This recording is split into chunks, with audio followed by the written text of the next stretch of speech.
You are listening to part 20 of the podcast series, Think and Grow Rich, The Power of Desire. I planted in my son's mind the desire to hear and to speak as any normal person hears and speaks. That desire has now become a reality. I planted in his mind the desire to convert his greatest handicap into his greatest asset. That desire has been realized. The modus operandi by which this astounding result was achieved is not hard to describe. It consisted of three very definite facts. First, I mixed faith with the desire for normal hearing, which I passed on to my son. Second, I communicated my desire to him in every conceivable way available, through persistent, continuous effort, over a period of years. Third, he believed me.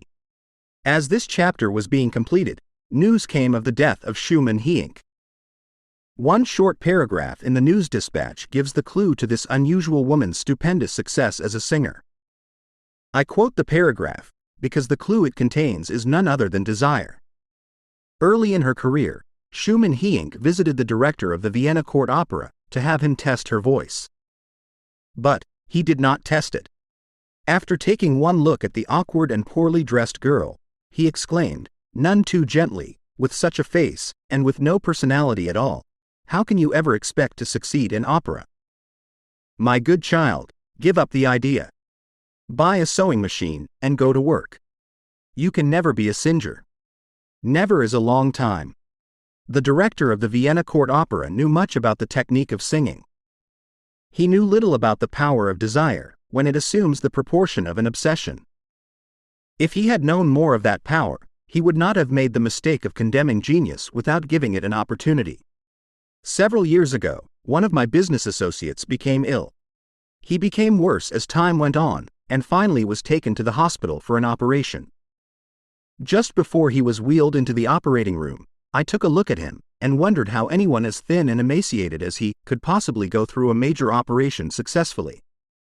The doctor warned me that there was little if any chance of my ever seeing him alive again. But that was the doctor's opinion. It was not the opinion of the patient. Just before he was wheeled away, he whispered feebly, "Do not be disturbed, Chief, I will be out of here in a few days." The attending nurse looked at me with pity. But the patient did come through safely. After it was all over, his physician said, nothing but his own desire to live saved him. He never would have pulled through if he had not refused to accept the possibility of death. I believe in the power of desire backed by faith, because I have seen this power lift men from lowly beginnings to places of power and wealth. I have seen it rob the grave of its victims. I have seen it serve as the medium by which men staged a comeback after having been defeated in 100 different ways. I have seen it provide my own son with a normal, happy, successful life, despite nature's having sent him into the world without ears. How can one harness and use the power of desire? This has been answered through this and the subsequent chapters of this book. This message is going out to the world at the end of the longest, and perhaps, the most devastating depression America has ever known. It is reasonable to presume that the message may come to the attention of many who have been wounded by the depression, those who have lost their fortunes, others who have lost their positions, and great numbers who must reorganize their plans and stage a comeback. To all these I wish to convey the thought that all achievement, no matter what may be its nature, or its purpose, must begin with an intense, burning desire for something definite. Through some strange and powerful principle of mental chemistry, which she has never divulged, nature wraps up in the impulse of strong desire, that something, which recognizes no such word as impossible, and accepts no such reality as failure.